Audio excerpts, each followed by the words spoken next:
महाराज की, बोलो बाबा साहेब अम्बेडकर की, बोलो भारत माता की, बोलो श्री स्वामी उन्होंने ಇವತ್ತು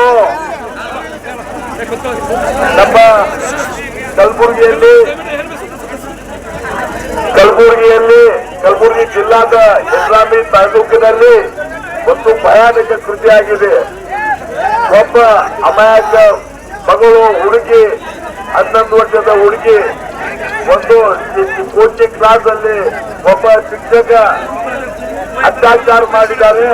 ಅದರ ಪ್ರಯುಕ್ತ ಇವತ್ತು ಎಲ್ಲ ಸಮಾಜದ ಸ್ವಾಮೀಜಿಗಳ ನೇತೃತ್ವದಲ್ಲಿ ಮತ್ತು ಎಲ್ಲ ಸಮಾಜದ ನಾಯಕತ್ವದಲ್ಲಿ ಇವತ್ತು ಒಂದು ಹೋರಾಟ ನಡೀತಾ ಇದೆ.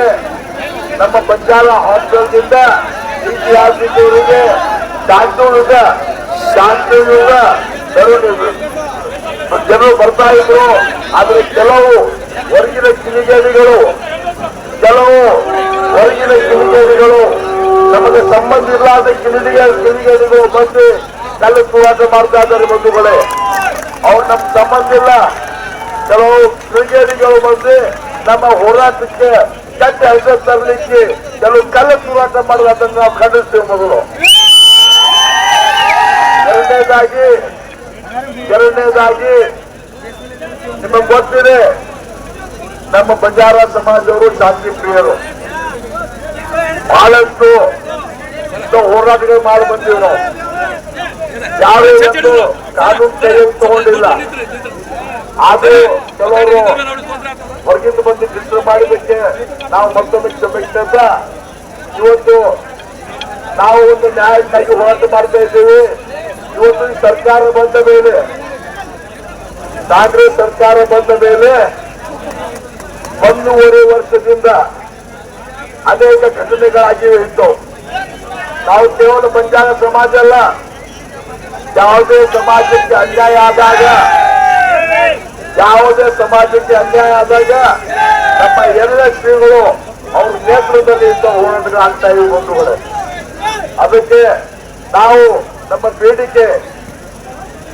ಬೇಡಿಕೆ ಸರ್ಕಾರಕ್ಕೆ, ನಮ್ಮ ಬೇಡಿಕೆ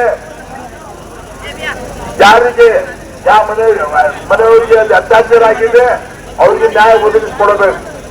ಬರೀ ದುಡ್ಡಿನ ಪರಿಹಾರ ಅಲ್ಲ, ಅವ್ರಿಗೆ ಎಲ್ಲ ಮಾನಸಿಕವಾಗಿ ಅವರಿಗೆ ಶಕ್ತಿ ತುಂಬಿ ಅವರಿಗೆ ನಾವು ಯಾರು ಅನ್ಯಾಯ ಮಾಡಿದ್ದಾನೆ ಅವರಿಗೆ ಎಲ್ಲ ಶಿಕ್ಷೆ ಆಗ್ಬೇಕಂತ ಪ್ರತಿಯೊಬ್ಬರು ಬೆಳೆದಿದ್ದಾರೆ. ಯಾಕೆಂದ್ರೆ ನಾನು ಇವತ್ತು ಹೇಳ್ತಾ ಇದ್ದೇನೆ, ಮತ್ತೊಮ್ಮೆ ಮೀಡಿಯಾದವ್ರು ನೋಡಬಹುದು, 2025 ಇಸ್ವಿಯಲ್ಲಿ ನಮ್ಮ ಯಾಕಾಪುರ್ ಗುಲ್ಬರ್ಗ ಚಿಕ್ಕೋಡಿ ಯಾಕಾಪುರ್ ಅದು ಇಂಥ ಘಟನೆ ಆದಾಗ ನಮ್ಮ ಸರ್ಕಾರ ಒಂದು ಡೆಲ್ಲಿಯಲ್ಲಿ ಪಾರ್ಲಿಮೆಂಟ್ ಅಲ್ಲಿ ನಾನು ಇಶ್ಯೂ ಎತ್ತಿದಾಗ ಕೇವಲ 15 ದಿವಸಗಳಿಗೆ ಇಷ್ಟಪಟ್ಟಿದ್ದಾರೆ. ಅದಕ್ಕೆ ಇವತ್ತು ಆ ಘಟನೆ ಆಗದಲ್ಲಿ ದುರ್ಘಟನೆ ಆದಲ್ಲಿ ಯಾವ ಅಡ್ಮಿನಿಸ್ಟ್ರೇಷನ್ ಹೋಗಿಲ್ಲ ಅಂತ ಗೊತ್ತಾಗಿದೆ. ಯಾರೊಬ್ಬರು ಹೋಗಿ ಅಲ್ಲಿ ಚೆನ್ನಾಗಿ ಎನ್ಕ್ವೈರಿ ಮಾಡಿಲ್ಲ. ಅದಕ್ಕೆ ನಮ್ಮ ಬೇಡಿಕೆ ಒಬ್ಬ ಜಡ್ಜಿಗೆ, ಸಿಟ್ಟಿಂಗ್ ಜಡ್ಜ್ ಅಥವಾ ರಿಟೈರ್ಡ್ ಜಡ್ಜ್ ವಿಶೇಷವಾಗಿ ಮಹಿಳಾ ಜಡ್ಜಿನ ನೇತೃತ್ವದಲ್ಲಿ ಎನ್ಕ್ವೈರಿ ಆಗಬೇಕು. ಮತ್ತು ಈ ಭಾಗದಲ್ಲಿ ಇಂಥ ಘಟನೆ ಆಗ್ಲಾರ್ದಂಗೆ